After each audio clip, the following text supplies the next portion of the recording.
열왕기하 2장 1절에서 11절까지 말씀을 봉독해 드립니다. 열왕기하 2장 1절에서 11절까지의 말씀입니다.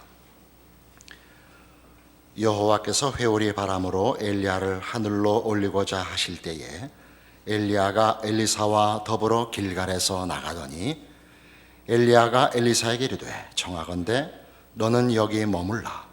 여호와께서 나를 베델로 보내시느니라 하니 엘리사가 이르되 여호와께서 살아계심과 당신의 영혼이 살아있음을 두고 맹세하노니 내가 당신을 떠나지 아니하겠나이다 하는지라. 이에 두 사람이 베델로 내려가니 베델에 있는 선지자의 제자들이 엘리사에게로 나와 그에게 이르되 여호와께서 오늘 당신의 선생을 당신의 머리 위로 데려가실 줄을 아시나이까 하니 이르되 나도 또한 아노니 너희는 잠잠하라 하니라. 엘리야가 그에게 이르되 엘리사야 청하건대 너는 여기 머물라. 여호와께서 나를 여리고로 보내시느니라.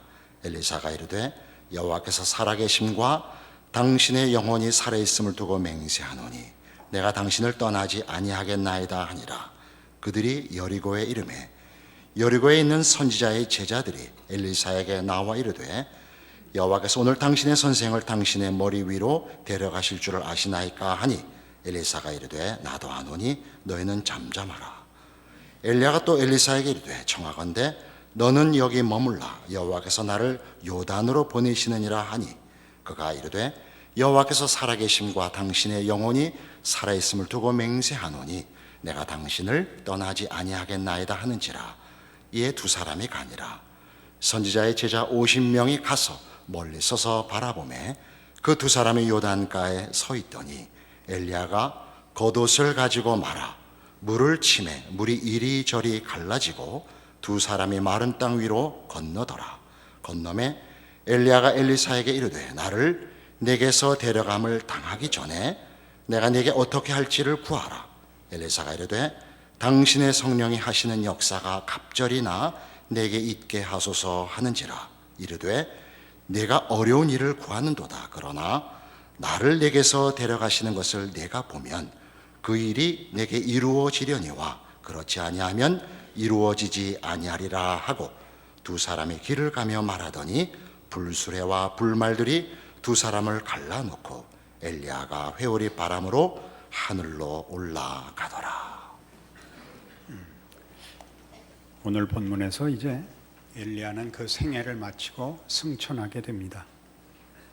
엘리사가 그의 사역을 이어받는 장면도 함께 등장합니다. 엘리야의 생애는 크게 갈멜산 전투라는 큰 사건과 이 승천이라는 마지막 모습 때문에 이렇게 말하는 건 조금 과한 표현일지 모르지만 너무 과장되게 이해되고 있습니다. 엘리야의 생애는 물론 참으로 중요하고 의미심장하고 귀한 사역이지만 우리가 그에 대해서 이해하는 것은 성경이 취급하는 동일한 뜻에서 엘리야를 높게 평가하는 것이 아니라 보다 세상적인 관점에서 좀 잘못되게 높게 평가하는 것 같습니다. 생각해보면 엘리야는 처음 등장할 때부터 이스라엘의 가뭄을 예고하고 그릿 시냇가에 머물다가 그 시내가 말라서 사르밧 과부의 집에 보내지고 이제 거기서 그 다음에 갈멜산 전투라는 큰 전투를 이루어 승리를 얻어내지만 또 이세벨에게 쫓겨 호렙산까지 피난을 가고 하나님 앞에 불만을 토로하고 다시 보냄을 받아 엘리사를 후계자로 세우고 자기를 잡으러 오는 병사들을 불을 명하여 태워 죽이고 그리고 이제 승천하는 것입니다. 어떤 면에서 보자면 엘리야는 자신의 생애와 사명에 만족하지 못하는 것 같이 보입니다. 그가 갈멜산 전투의 승리 이후에 그의 기대와 다른 현실로 인하여 이세벨의 위협을 받고 도망을 할 때에 로뎀 나무 밑에 누워서 이제 전투 못하겠습니다, 죽여주십시오 라고 그 비명을 질렀던 사건을 기억하실 것입니다. 또 마지막에 그를 찾으러 오는 이스라엘 병사들을 하늘로 불을 명하여 격퇴해야 되는 참으로 그 중요하고 멋진 일에 등장하지 않고 이렇게 뒷길에 늘 있고 무대 전면에는 등장하지 못하고 늘 도망 다니고 숨고 하는 일로 생애를 사실은 다 마친 사람이라고 얘기할 수 있습니다. 그의 마지막도 그가 하늘로 승천함으로써 그의 사역과 그의 생애가 하나님께 인정을 받는다는 것은 우리가 이해할 수 있지만 그 생애를 다 살지 못하고 중간에 중퇴하고 마는 듯한 인상도 지워버릴 수가 없습니다. 그래서 본문을 조금 지나보시면 14절에 엘리사의 이런 말이 나옵니다. 엘리야의 몸에서 떨어진 그의 겉옷을 가지고 물을 치며 이르되 엘리야의 하나님 여호와는 어디 계시니까 하고 그도 물을 치매 물이 이리저리 갈라지고 엘리사가 건너니라 이렇게 나옵니다. 그러니까 엘리사도 엘리야의 생애를 그렇게 흡족하게 생각하지 못하고 있는 것 같습니다. 엘리야의 생애가 하나님의 종의 생애라는 것은 그가 알고 있지만 하나님의 종으로 사는 생애가 뭐 이런가, 그리고 그 후임이 되는 것이 그렇게 큰 자부심에 차 있는 것 같지 않습니다. 그러니까 이 14절의 말씀은 그가 하나님이 정말 나를 그의 종으로 부르시는 게 맞는지, 하나님이 함께 하실 것인지 묻는 것 같은 인상을 훨씬 강하게 풍깁니다. 이런 문제들은 결단코 엘리야와 엘리사의 사역을 우리가 낮추어 보거나 평가절하하자는 뜻은 결코 없습니다. 그 귀중함은 이제 좀 더 추적해 보면 확실해집니다만은 제가 이 문제를 이런 시각에서 여러분에게 제시하는 것은 우리가 기대하는 식으로 하나님이 일하시지 않는다라는 성경의 가르침 때문에 그렇습니다. 하나님의 종으로 살고 하나님의 사람으로 산다고 해서 그의 생애가 평안하거나 만족스럽거나 또는 그러기 위하여 현실을 우리가 요구하는 대로 변화시킬 수 있다고 믿는 것은 성경은 약속하고 있지 않다 하는 사실에 우리의 초점을 맞추어야 합니다. 우리는 모두 사실은 엘리야 같은 인생을 살고 엘리사 같은 그 믿음의 후손들일 것입니다. 그 말은 우리의 인생이 고단하다는 것을 각오해야 된다 하는 가르침입니다. 엘리야의 생애가 아무리 위대하고 아무리 큰 족적들을 남겼다 할지라도 그의 생애가 지금 이 마지막 이 승천의 장면에서까지도 세상 사람들 앞에서 그의 영광을 드러내지 못하고 아무도 없는 곳에서 엘리사와 그들의 이제 추종자가 되는 선지 생도들 앞에서 비밀스럽게 감추어져서 일어나고 있다는 것 기억해야 합니다. 그러니까 신자된 자의 영광과 그 힘이 보이는 것으로 잘 나타나지 않으며 보이는 것으로 보상되지 않는다 하는 것을 놓치면 우리는 우리의 생애를, 신자된 생애를 성경이 요구하고 성경이 평가하는 대로 확인할 수 없게 됩니다. 그러면 엘리야의 생애를 살고 엘리사의 생애를 살지만 본인 자신에게 불만스러울 수 있습니다. 오늘은 그 문제를 분명하게 이 말씀을 통해서 확인해 보려고 하는 것입니다. 데살로니가 전서 1장에 가보십시다. 신약 성경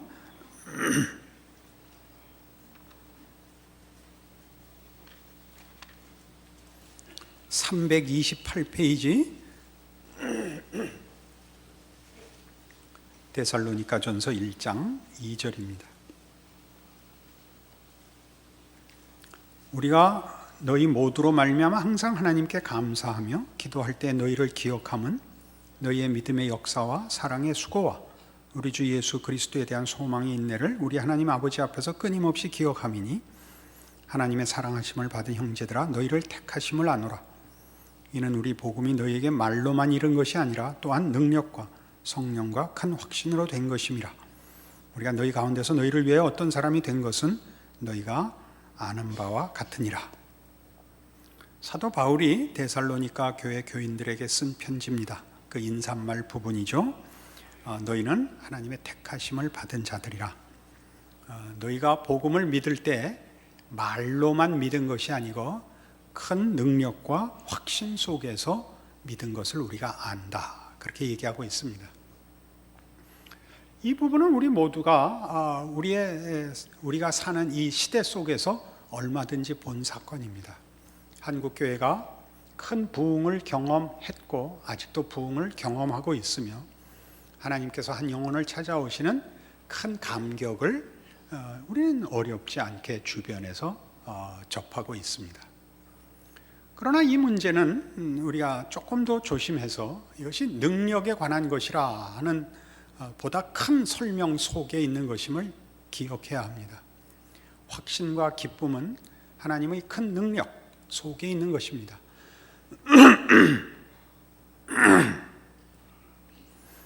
그것은 말과 대비된 또 다른 특징입니다.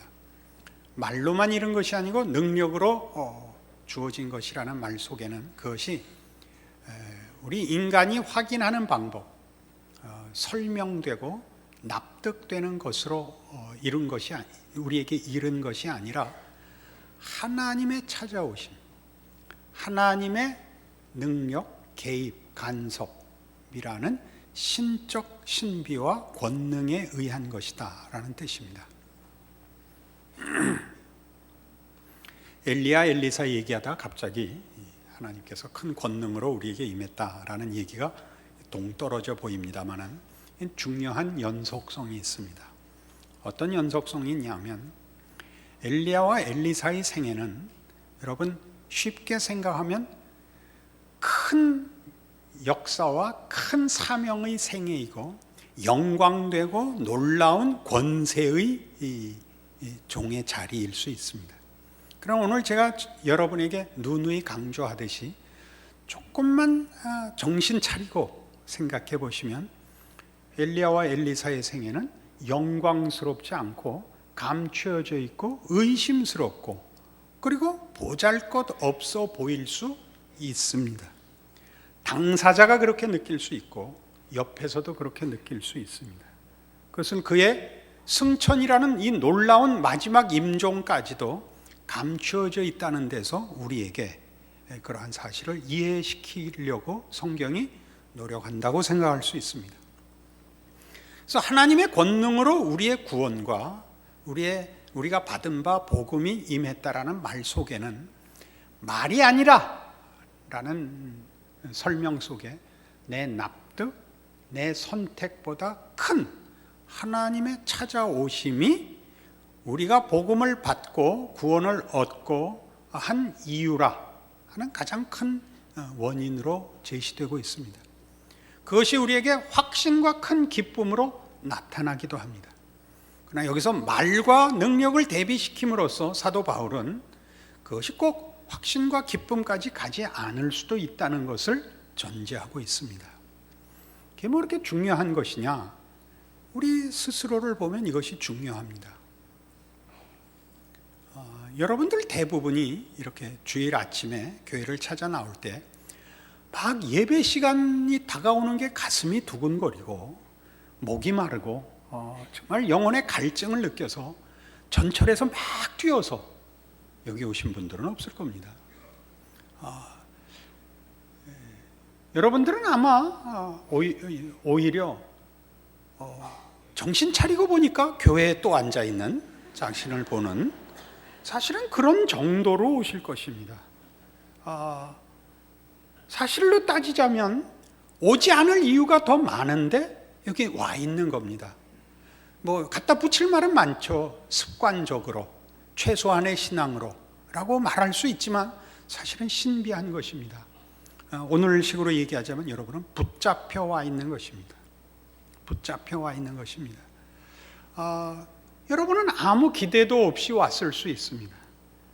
사실은 다른 데 나갈 이유가 더 많습니다. 들로 산으로 갈 일이 더 많은데 왜 안 갔는지 여러분들도 납득이 어려울 것입니다. 그 부분이죠. 하나님이 여러분을 붙잡아 오셨습니다. 근데 바로 이 대목을 우리는 크게 치지 않는다 이겁니다. 그것이 내가 납득이 되고 내 마음에 확신과 기쁨이 차 있으면 그 능력이 여러분에게 만족스럽고, 여러분이 확신과 기쁨으로 차 있지 않으면 하나님이 붙들어 왔지만 여러분은 불안해하고 의심하고 불만스러워할 수 있다 이겁니다. 엘리야와 엘리사는 정말 중요하고 훌륭한 하나님의 종입니다. 그러나 그 당사자들이 그 훌륭함을 불만스럽게 생각했을 수 있고, 우리가 보기에도 세상적인 눈으로 보면 그들은 위대한 생애를 산 것으로 보여지지 않는다 그겁니다.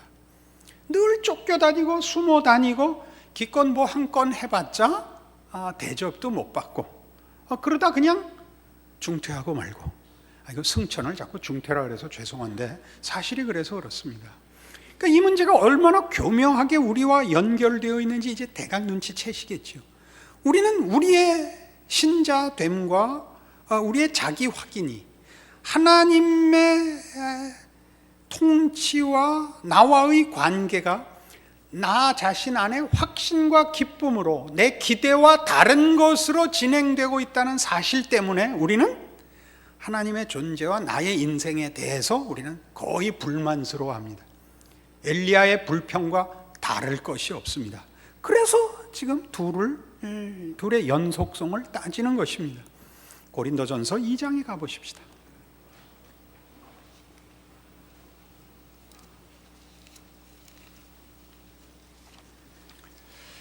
263페이지 신약성경 고린도전서 2장 1절에 보면 바울은 고린도 교회를 향하여 자신의 복음 전도를 이렇게 설명합니다. 형제들아, 내가 너희에게 나아가 하나님의 증거를 전할 때 말과 지혜의 아름다운 것으로 아니하였나니 내가 너희 중에서 예수 그리스도와 그가 십자가에 못 박히신 것 외에는 아무것도 알지 아니하기로 작정하였습니다.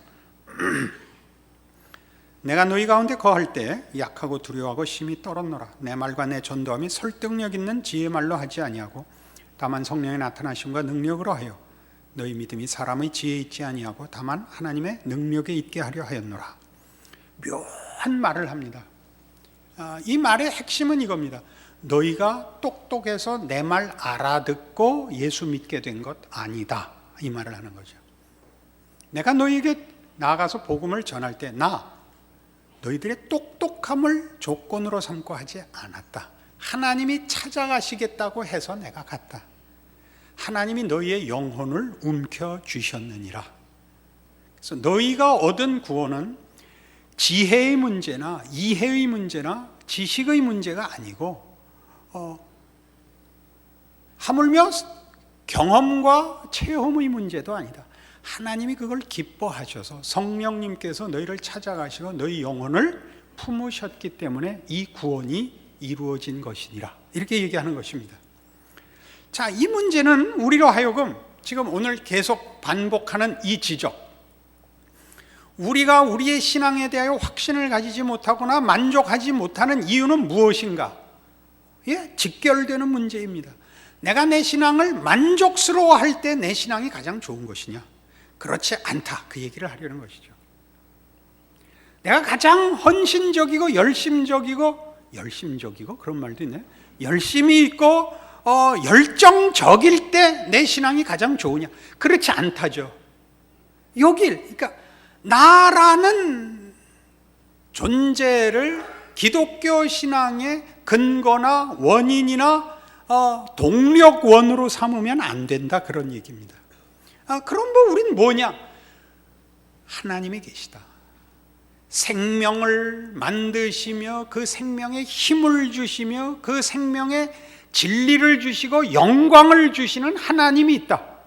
이게 엘리야와 엘리사의 얘기고 오늘 우리가 확인하려는 얘기며 여러분이 여기 앉아 있는 이유고 앞으로도 거기서 도망갈 수 없는 신자된 복이라, 이런 확인입니다.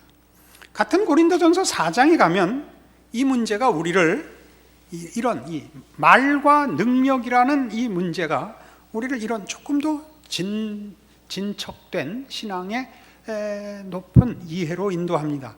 4장 20절입니다. 하나님의 나라는 말에 있지 아니하고 오직 능력에 있음이라 그럽니다. 하나님의 나라는 말에 있지 않고 능력에 있다. 이제 고린도 교회 교인들이 자기네가 똑똑해서 예수 믿고 구원 얻었고, 그리고 자기네들이 믿는 바가 무엇이다 라는 걸 이제 설명을 해대니까 하는 얘기입니다. 예수를 믿는다는 것은 설명하는 게 실력이 아니라 하나님의 자녀다워야 되는 것이다. 이 얘기를 하나님의 나라는 말에 있지 않고 능력이 있다고 얘기합니다. 하나님의 나라가 말에 있지 않다는 것은 이미 복음이 우리의 것이 될 때에도 설득력에 있는 것이 아니라 하나님의 작정에 있는 것이다 라고 한 것에서부터 연장선상에서 하나님의 백성이 됐으면, 그래서 그 백성된 증거가 깨달음이나 이해에 있는 것이 아니라 하나님께 붙잡힌 바 되어 하나님의 자녀라는 신분이 가지는 영광에 있다, 능력에 있다, 이렇게 얘기하는 것입니다. 아직 좀 설명이 여러분에게 선뜻 확인되지 않을 텐데, 이제 갈라디아서 5장에 가면 지금 말씀드린 이 내용이 분명해집니다. 308페이지 신약성경 갈라디아서 5장 22절 이하에 성령의 열매가 소개되고 있는데 지금까지 한 얘기를 이제 종합합니다. 오직 성령의 열매는 사랑과 희락과 화평과 오래 참음과 자비와 양성과 충성과 온유와 절제니 이 같은 것을 금지할 법이 없느니라. 느닷없이 왜 성령의 열매일까요? 자, 하나님의 사람은 포도나무에 붙은 가지같이 열매를 맺을 수밖에 없습니다. 그가 포도나무에 붙어 있으면 열매는 저절로 맺히는 것입니다. 포도나무가 맺은 열매는 가지 끝에 맺힙니다. 우리는 포도나무에 붙은 가지입니다. 가지가 쫓아가서 나무에 붙은 것이 아니라 나무가 쫓아와서 우리를 붙잡은 것이죠. 지금까지 한 얘기가 모두 이겁니다. 그래서 하나님의 자녀이면 분명하게 나타나는 하나님의 자녀된 열매가 뭐냐 할 때 성령 하나님께서 그의 열매를 맺게 하시는 일을 막을 방법이 없는 존재가 된다, 그겁니다. 사랑과 희락과 화평과 오래 참음과 자비와 양성과 충성과 온유와 절제입니다. 문제는 이 같은 것들이 어떤 기능적이지 않다는 사실입니다. 실용적이지도 않습니다. 그래서 우리는 이것을 굉장히 과소평가합니다. 그러니까 서두부터 우리가 하는 모든 얘기의 중요성이 이겁니다.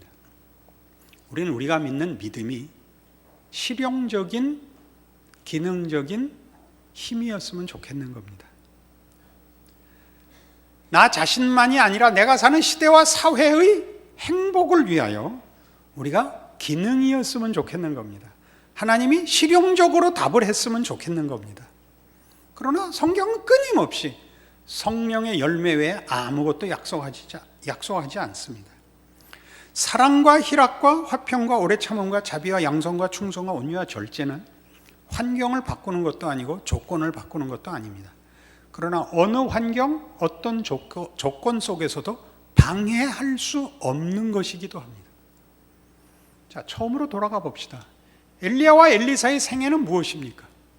그들은 하나님의 종으로서 인간이 사는 모든 삶의 정황 속에 하나님이 누구시며 하나님이 그 삶의 정황 속에 찾아오실 때 한 개인에게 어떤 일이 일어날 수 있느냐를 증언하는 성육신의 삶을 사는 자로 하나님의 종입니다.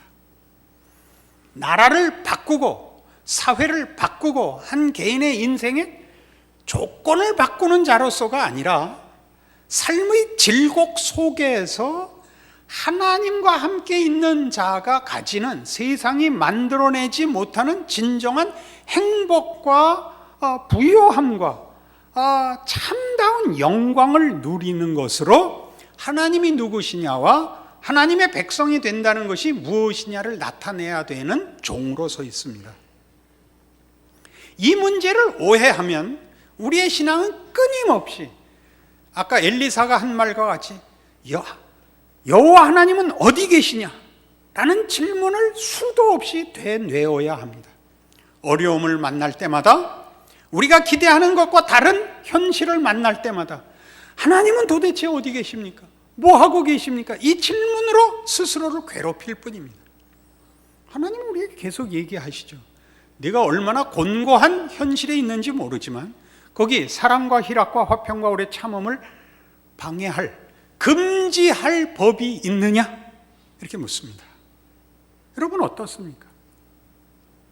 우리가 신자가 아닐지라도 세상의 모든 예술인들이, 문학을 하는 사람들이 가장 대표적인 주제를 사랑을 논하는데, 사랑을 논하면 정말 어떤 고통을 당할지라도, 어떤 억울함을 당할지라도 당신을 사랑할 수만 있다면, 사랑의 보상을 받는 것도 요구하지 않죠. 당신을 사랑하기만 할 수 있다면 나는 행복한 사람입니다. 하늘이 무너지겠냐? 무너지라고 해라. 내가 당신을 사랑할 수만 있다면 무슨 일이든지 일어나라. 나는 겁날 것 없노라.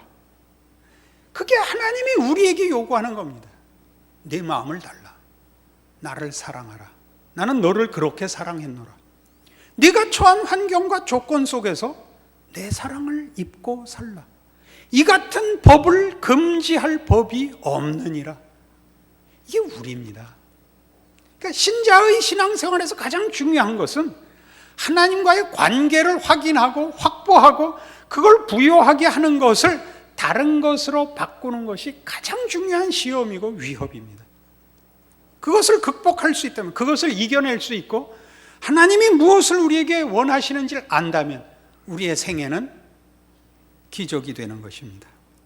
우리는 그의 아들로 사는 겁니다. 성육신의 삶을 사는 것이죠. 우리가 있는 곳에 하나님이 함께 하시고 우리가 당하는 일, 하나님이 그 아들 안에서 찾아오신 사랑과 긍휼로 당하라고 하시는 일이 된다는 걸 알게 됩니다. 아버지께서 기뻐하심으로 내가 이 일을 기뻐하며 그의 일을 하는 것이 나의 양식이며 하나님의 뜻을 이루는 것이 나의 생애의 유일한 목적이노라 라고 고백하게 됩니다. 이 삶을 사는 것을 금지할 법이 없습니다. 그리고 이렇게 살지 않으면 다른 것으로는 여러분의 신앙의 욕구를 채울 대안이 없습니다. 여러분이 오늘도 붙들려 나온, 여러분을 주장하시고 여러분에게 능력으로 찾아오신 이가 누군가를 오늘 말씀으로 확인하시면 여러분의 생애는 세상 사람들이 보고도 모르는 엘리야와 엘리사의 생애지만 따지고 보면 가장 귀한 하나님의 종이요 하나님의 백성으로서의 삶이며 여러분이 있는 그곳에 하나님의 영광과 복주심이 드러나고 결국은 여러분으로 인하여 모든 사람들이 하나님을 만나는 기적의 생애인 것을 확인하는 여러분의 인생인 것을 알게 되실 것입니다. 이 삶을 뺏기지 않는 여러분의 오늘이 되시기를 원합니다. 기도하십시다. 하나님 아버지 은혜를 감사합니다. 하나님의 하나님 되심이 보잘것없는 나와 내 생애를 통하여 이웃을 찾아가며 증거된다는 사실에 놀랍니다. 하나님이 누구신가를 나타내는, 드러내시고 영광 받으시는 일을 금지할 법은 없습니다. 우리를 부르신 하나님의 위대하심과 기이하심 앞에 무릎 꿇게 하사 우리의 인생을 그 아들 예수께서 사신 것 같이 순종과 믿음 가운데 바치게 하사 우리의 생애가 기적이 되게 하여 주시옵소서. 예수님 이름으로 기도합니다. 아멘.